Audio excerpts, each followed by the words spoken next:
Welcome.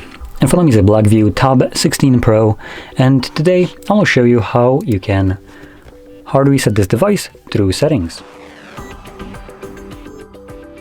To get started, open up your settings, and from here you're going to scroll all the way down to System, second last option, and then select Reset Options, and then Erase All Data Factory Reset. This will present you with a list of data that will be removed by this process, so go over this, see if there is nothing in here that you'd like to preserve.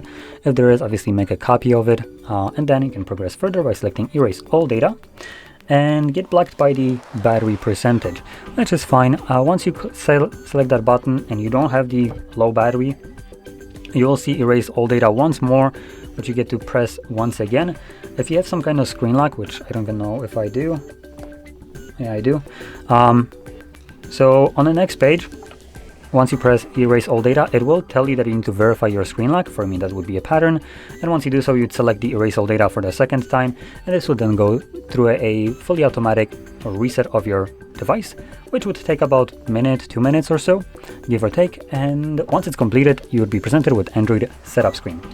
So anyway, with that being said, hopefully you found this video helpful, and if you did, don't forget to hit like, subscribe, and thanks for watching.